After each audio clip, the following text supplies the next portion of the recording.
بسم اللہ الرحمن الرحیم۔ السلام علیکم ناظرین، میں ہوں Fayyaz Ahmed Waraich programme news desk کے ساتھ، اور میرے ساتھ تشریف رکھتے ہیں جناب زاہد گوگی صاحب۔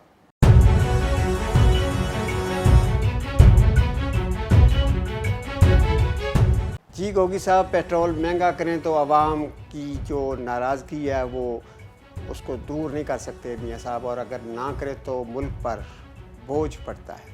اس ساری صورتحال میں جو تجربہ کار شہباز شریف اور ان کی ٹیم ہے وہ مشکلات میں مکمل طور پر نظر آ رہی ہے، اور دوسری طرف خان صاحب ہیں کہ روزانہ ہر شہر میں نیرے جلسے کر رہے ہیں اور چور چور کے نعرے لگا رہے ہیں۔ اس وقت اس ملک کو جن مشکلات میں وہ آیا ہوا ہے اس کو نکالنے کے لیے میاں شہباز شریف اور ان کی ٹیم کو جو ان کا کام ہے اس کو آگے جانا چاہیے یا صرف جلسے جلوس کرنے چاہیے؟ فیاض صاحب بہت شکریہ آپ کا۔ ایک میرا سوال ہے، وہ جس طرح جواب الجواب ہوتا ہے، میرا آپ سے ایک سوال ہے، آپ نے سوال کیا، ایک سوال میں کرتا ہوں۔ یہ مجھے بتائیے کہ یہ بات جو اب آپ کہہ رہے ہیں، یہ بات نون لیگ کو یا اتحادیوں کو شیروانیاں پہننے سے پہلے سوچنا چاہیے تھی کہ یہ ہوگا۔ اس وقت تو انہوں نے بڑے دعوے کیے تھے کہ ہمیں دے دیں، بس کسی نہ کسی طرح عمران خان کو اتار دیں۔ ان کا نقطہ نظر عمران خان کو اتارنا تھا، معیشت کے حوالے سے کوئی پلان نہیں تھا ان کے پاس کوئی معاشی پلان نہیں تھا، کوئی منصوبہ بندی نہیں تھی، یہ صرف 1 پوائنٹ ایجنڈا تھا، عمران کو اتار دیں، کسی طرح یہ اتر جائے اور ہم شیروانیاں پہن کے پہلے وزیر اعظم اس کے بن جائیں کہ جی ہم وزیر اعظم، میں بھی پہلی دفعہ بن۔ لیکن گوگی صاحب، جو عمران خان کی معاشی ٹیم جس طرح چلا رہی تھی ملک کو اور ملک کے ساری معاشیات کو چلا رہی تھی، اگر اس میں ڈیلے بھی ہو جاتی اور خان صاحب کو روکا نہ جاتا تو میں سمجھتا ہوں کہ جو اس وقت ملک ہے اس سے زیادہ مشکل میں آ جاتا، تو کیا یہ ضروری ہے تو ان کو ہٹایا جاتا؟ دیکھیے، یہ آپ وہ مفروضہ بات کر رہے ہیں کہ اگر اس کو نہ کرتا تو زیادہ خراب ہو جاتا۔ بھائی فی الحال تو یہ بہت خراب ہوا ہے۔ عمران خان والا تو آپ دیکھ لیتے، وہ کہتے ہیں میں ٹھیک کر دیتا تو ٹھیک طرف جا رہی تھی۔ تو اب جو ہے وہ بال آپ کی کورٹ میں ہے، نون لیگ کی کورٹ میں ہے نا۔ یہ دیکھیے، یہ تو وہ کہے گا جی میں تو معیشت ٹھیک کر رہا تھا، بالکل ٹھیک ہو گئی تھی معیشت، انہوں نے تباہ کر دی مجھے کیوں؟ گوگی صاحب، میں آپ کو ایک مخبری دے رہا ہوں کہ نون لیگ بھی کچی گولیاں نہیں کھلے گی۔ انہوں نے بھی ساری میٹنگ کی ہیں اپنی ٹیم کے ساتھ اور اپنے اتحادیوں کے ساتھ، اور وہ بھی خان صاحب کا جو سارا گاندہ اور سارے جو معاملات ہیں وہ الیکشن سے پہلے اپنے سر پہ نہیں لینے چاہتے۔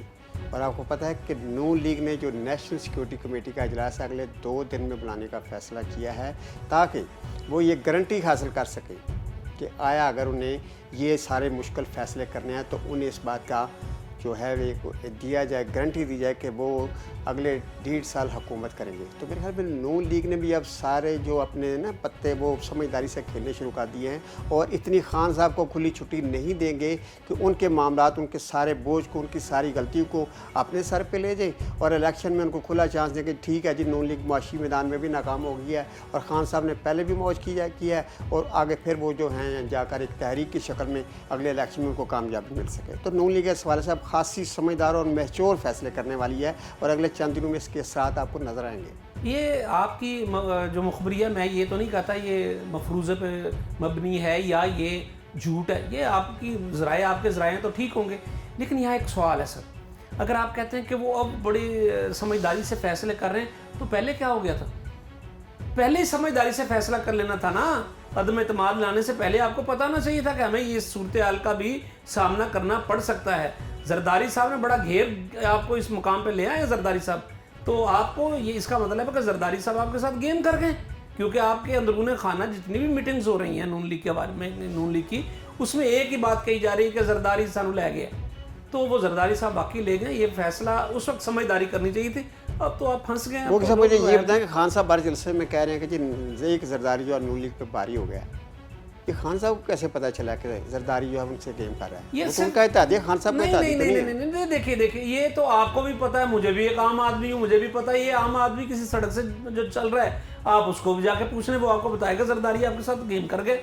اب سیاسی شعور لوگوں کو آ گیا ہے، اور یہ بات تو بڑی واضح ہے، زرداری سب پہ بھاری ہو گیا، انہوں نے ثابت بھی کر دیا۔ دیکھیے جتنی بھی ہم جو اکثر کہتے رہتے ہیں، جتنی بھی مہنگائی بڑھی ہے یا جو بھی اب صورتحال معاشی ہوئی ہے پاکستان کی، اس کا ذمہ دار صرف نون لیگ کا ٹھہرا رہا ہے۔ ہر بندہ ٹھہرا رہا ہے، وہ ہو یا نہ ہو ایک دوسری بحث ہے، لیکن ہر بندہ ٹھہرا رہا ہے کہ نون لیگ نے معیشت کو تباہ کر دی ہے، یہ پکی بات ہے، یہ ہر بندے کے ذہن میں ہے۔ گوگی صاحب، نون لیگ جس طرح پھنس گئی ہے، کوئی معافی تلافی کی بات نہیں ہو سکتی اب؟ معافی تلافی کی باتیں آپ نے بڑی اچھی کی. معافی تلافی کی باتیں تو ویسے شروع ہو گئی ہیں. اب یہ مخبری ایک آپ نے کی ہے کہ میں آپ کو کر دیتا ہوں, مخبری دیتا ہوں, آپ کو خبر دیتا ہوں کہ جو خبر ہے کیا. مسلم لیگ نون کے کچھ ارکان اسمبلی جو قومی اسمبلی کے بھی ہیں اور صوبائی اسمبلی پنجاب کے بھی, یعنی ان لوگوں نے وچولے کے ذریعے رابطہ کرنا شروع کر دیا خان صاحب سے کہ جناب کو ہمیں کچھ گارنٹی دیں, ہم آپ کے پاس آنا چاہ رہے ہیں. اور یہی نہیں, عمران خان صاحب کے وہ ساتھی جو ان کو چھوڑ گئے تھے, ان میں سے بھی بعض بڑے بندوں نے رابطہ کر لیا ہے. اور ہماری پوری یہ مخبری ہے, پورے بابسوخ جو ہمارے ذرائع ہیں وہ یہ بتاتے ہیں کہ ایک دوست جو دونوں کا بیچ کا دوست تھا, اس نے جا کے عمران خان صاحب سے کہا کہ عمران صاحب ان کو اپنی غلطیوں کا احساس ہے, تو اب کیا دوبارہ ان کے ساتھ رجوع کیا جا سکتا ہے؟ جس پہ عمران خان صاحب نے بڑا سخت جواب دیا. انہوں نے کہا جی اب نہیں ہو سکتا, ممکن نہیں ہے. وہ اسی طرح ہو گیا جیسے اب طلاق ہو گیا, اللہ چلالہ والی بات ہو گئی ہے معاملات. لیکن یہ ایک اور بات ہے کہ وہ جو نون لیگ کے بندے, یہ تو چلو ہو گئے نا, تحریک انصاف والے منحرف ارکان نے رابطہ کیا واپس جانے کے لیے. وچولے بندے نے جب یہ ان سے پوچھا ہے کہ بھائی اب آپ نے تو سب کچھ تباہ کر دیا, آپ واپس کیوں جانا چاہ رہے ہیں, اب تو عمران خان بھی آپ کو نہیں لے گا. تو عمران خان سے ملاقات سے پہلے ہی اس نے پوچھا ان سے نا, تو انہوں نے جواب دیا کہ بھائی ہم پہ اتنا پریشر ہے, اتنا پریشر ہے. انہوں نے پوچھا کیا کسی ادارے کا پریشر ہے؟ انہوں نے کہا نہیں جی, ہمیں عوامی پریشر ہے, ہمیں گھر والے ہمارے, ہم کہیں رشتہ داروں کی شادیوں غمی خوشی میں نہیں جا سکتے, وہاں جاتے ہیں تو لوگ ایک ہی بات کرتے ہیں. آپ نے وہ نذیر چوہان صاحب والی تو آج کل سوشل میڈیا پہ بڑا چل رہا ہے, ایک وائرل جو ان کا دودھ دینے والے نے جو ان سے بات کی ہے, وہ سچ ہے یا جھوٹ ہے دوسری بات ہے, لیکن بڑا وائرل ہوا. وہ کہہ رہا ہے میں نے دودھ آپ کو نہیں دینا کیونکہ آپ نے خان صاحب کو چھوڑ دیا ہے. تو بات یہ ہے کہ بالکل اسی طرح کا جو سامنا ان کے گھر والوں کو بھی ہے. لہٰذا گھر والوں نے کہا جی کہ ہم کدھر جائیں گے, ہمیں تو باہر کوئی بندہ, ہماری جو بچیاں بچے اسکول کالجز جاتے ہیں, کالج میں ان کو تانا دیے جاتے ہیں کہ آپ لوگ ان کے بچے ہیں, وہ جو چھوڑ گئے تھے عمران خان کو, آپ یوں ہیں فلاں ہیں. سو بڑا پریشر بلڈ اپ ہو گیا ان پہ. نون لیگ والے کہہ رہے ہیں کہ خدا کے لیے ہم, یہ تو پی ٹی آئی والوں کو پریشر ڈیولپ ہوا. نون لیگ والے کہتے ہیں کہ بھائی جان ہم اگلے کس منہ سے اگلے الیکشن میں نون لیگ کی ٹکٹ پہ جائیں گے, کیونکہ وہ تو ابھی ہمیں نہیں معاف کر رہے, تو وہ تو ہمیں نظر آ گیا نا. گوگی صاحب ایک دور تھا کہ کہتے تھے کہ نون لیگ کا جو ٹکٹ ہے اس پہ کوئی بھی M N A M P ہے جو وہ اپنی سیٹ چھوڑنے کے لیے تیار ہے, کیونکہ اگر اس کو مستقبل میں یا اگلے الیکشن میں نون لیگ کا ٹکٹ مل جائے گا تو اس کی جیت ہو جائے گی.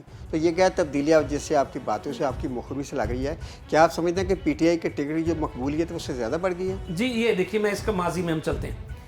ایک دفعہ جب بھٹو صاحب اپنے عروج پہ تھے تو کہا جاتا تھا کہ بھٹو صاحب اگر کھمبے کو بھی ٹکٹ دے دیں گے تو کھمبا جیت جائے گا. یہ مثال ہے, یہ بڑی محاورتاً بولا جاتا ہے. پھر یہ بات نواز شریف صاحب کے ساتھ بھی بولی جاتی ہے کہ نواز شریف جس کو ٹکٹ دیں گے کھمبے کو بھی دے دیں وہ جیت جائے گا.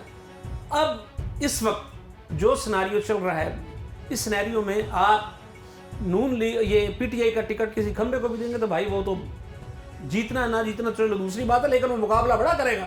یہ اب نون لیگ کو بھی سمجھ آ گئی ہے, اور یہی وجہ ہے کہ نون لیگ کے ارکان جو ہے نا کوشش کر رہے ہیں کہ کسی طرح کوئی گارنٹی دے دیں ہمیں اور ہم پی ٹی آئی کے بیچ میں چلے جائیں. آج ایک دو دن میں آپ کے سامنے یہ چیزیں آ جائیں گی. آج گوگی صاحب حمزہ شہباز نے ایک پریس کانفرنس کیا تو بڑے پورے اعتماد تھے, اور وہ کہہ رہے تھے کہ میں تو صرف عوام کی خدمت کے لیے آیا ہوں. اور آج آپ دیکھ رہے ہیں کہ انہوں نے ایک ریلیف بھی دیا ہے کہ وہ آٹے کی جو قیمت ہے 10 کلو کے تھیلے کی, اس نے 160 روپے کی کمی بھی کی ہے, اور اس کے لیے 20 ارب روپے کی سبسڈی دی ہے. سبحان اللہ, سبحان اللہ, کیا بات ہے.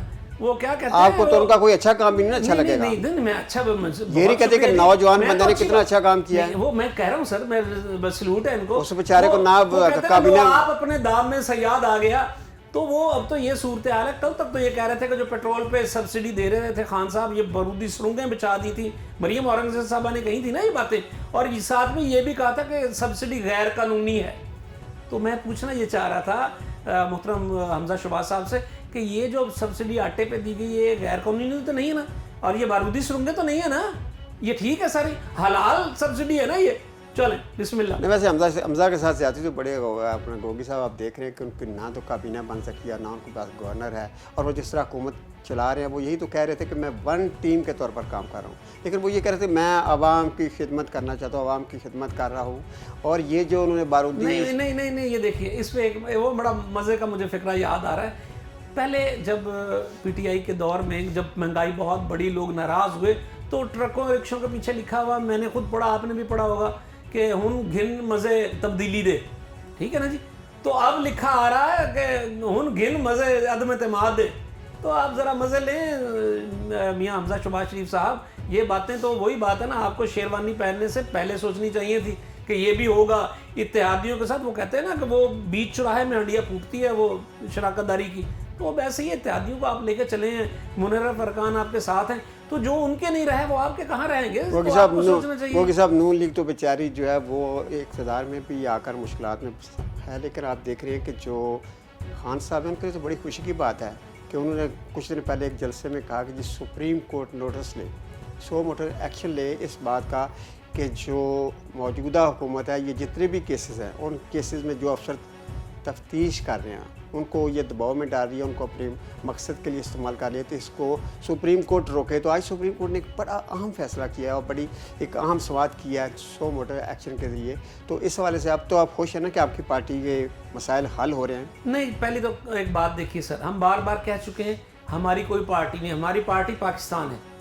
کوئی نون لیگ نہیں, کوئی پی ٹی آئی نہیں, کوئی پیپلز پارٹی یا جے یو آئی یا اور کوئی جماعت نہیں, پاکستان. لیکن ملک کو تو صرف انہی پارٹیوں نے چلانا ہے نا ساری. دیکھیے یہ میں سمجھتا ہوں یہ پی ٹی آئی کے حق میں فیصلہ نہیں ہوا, یہ سب کے حق میں, یہ پاکستان کے حق میں فیصلہ ہے, یہ ریاست کے حق میں فیصلہ ہے. یہ اس پہ تو نون لیگ کو بھی خوش ہونا چاہیے, ساری جماعتوں کو, کہ انہوں نے ایک راستہ روک دیا. ہمارے یہاں بدقسمتی یہ, ہم اپنے ایک پروگرام ڈاکٹر رضوان کی موت پہ ہم وہ پروگرام ایک کر چکے ہیں کہ وہ کتنے شدید دباؤ میں ہوں گے, جو ان کو جوانی میں وہ ان کا بنین بیچاروں کا ختم ہو گیا. یہ کوئی بات تو نہیں ہے نا. ہم کہتے رہے ہیں بار بار اور آج بھی کہتے ہیں بیوروکریسی جو ہے وہ اسٹیٹ کی ملازم ہے, حکومتیں ان کو اپنا ملازم سمجھ لیتی ہیں, ایک دوسرے کے خلاف استعمال کرتا ہے, پھر اگلا دوسرا جب آتا ہے وہ ان کو عطاب کا نشانہ ان کو بننا پڑتا ہے وہ بیوروکریسی کو. اس طرح یہ اس فیصلے سے کم از کم آنے والے دنوں میں یہ بیوروکریسی ہے جو وہ آزاد کام کرے گی. ان کو پتا ہوگا کہ ہمیں ہمارے شیلٹر ہمیں دے دیا ہے, ہماری نوکری کو کوئی خطرہ نہیں, ہم آزاد کام کریں گے. اور ایک دوسرے یہ بھی تو ہو سکتا ہے نا, ایک بات صرف میں آخری کہ وہ یہ بھی کہیں گے کہ ایک دوسرے کے خلاف جو جھوٹے مقدمات کر دیتے ہیں اب اس پہ دباؤ نہیں ہوگا. تو خدا رہا اس کو پاکستان کے تناظر میں دیکھنا چاہیے, اور میں سمجھتا ہوں یہ بہترین فیصلہ ہے. لیکن یہ بھی تو ہو سکتا ہے کہ مسلم لیگ نون پر جو پی ٹی آئی نے مقدمات بنایا تھا اپنے دور حکومت میں, اور تقریباً آپ دیکھتے ہیں کہ مسلم لیگ نون کے سارے بڑے لیڈر جو ہیں وہ جیلوں میں بیچارے رہے ہیں, کئی سال رہے ہیں. تو یہ بھی تو ہو سکتا ہے کہ ان کے ساتھ زیادتی کی, ان پر ناجائز مقدمے بنائے گئے ہوں. تو اب یہ جو مقدمے ختم ہو رہے ہیں تو وہ چونکہ ناجائز مقدمے تیسری ختم ہو رہے ہیں, تو سارے آج آپ دوسری طرف نہ دیں, ان کو بھی دینا کہ ان کے ساتھ بھی تو زیادتی ہوئی ہے نا. نہیں اس کا یہ دیکھیے, یہ زیادتی دیکھنا عدالتوں کا کام ہے. عدالتوں میں تو ممکن ہے عدالت میں ان کو ریلیف نہیں, ہاں تو عدالت دے دو تو بسم اللہ نا, تو اچھی بات ہے. بلکہ پھر عدالت, مجھے یقین ہے کہ جن لوگوں نے جھوٹے مقدمات بنائے اگر وہ ثابت ہو جاتے تو پھر ان کو بھی سزا دینی چاہیے, اور بالکل ایسا ہی ہوگا, ہم یقین رکھتے ہیں انشاءاللہ. اور گوگی صاحب یہ بتائیں کہ پنجاب اسمبلی میں جو پنجاب کی سیاست ہے اس کو آج وائنڈ اپ کریں, تو کیا کوئی مخبری ہے آپ کے پاس یا کوئی نئی بات ہے آپ کے پاس, کس طرف جا رہی ہے سیاست؟ مخبری تو ہم نے آپ پہلے کر دی ہے کہ وہ اب ارکان جو ہیں جتنے بھی ہیں وہ اب واپس جانے کے لیے منتیں ترلوں پہ اتر آئے ہیں کہ کسی طرح ہماری نا جان بخشی کروا دیں.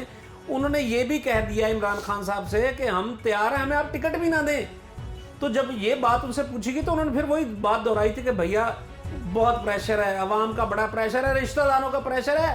وہ عمران خان ٹھیک کہتا تھا کہ جی ان کو رشتے بھی نہیں ان کے آنے, تو لہٰذا یہ کوئی اسی طرح کا کام ہو رہا ہے کہ ان کو گھروں سے اتنا پریشر آ گیا ہے کہ وہ مجبور ہو گئے. وہ کہتے ہیں خدا کے لیے ہمارے اوپر سے یہ کلنک کا جو ڈبہ ہے کسی طرح اتر جائے تو ہماری صلح ہو جائے, ہم گھروں کو چلے جا کے بیٹھ جائیں گے چپ کر کے. یہ تو ہماری مخبری ہے. ناظرین, گوگی صاحب نے جو مخبری کی ہے کہ جو منحرف اراکین ہیں وہ واپس آ رہے ہیں یا نہیں آتے, کس طرف ان کی صورتحال بنتی ہے, تو اس حوالے سے کومنٹس ضرور کیے گا اپنی رائے میں. اجازت دیجیے, اللہ نگہبان.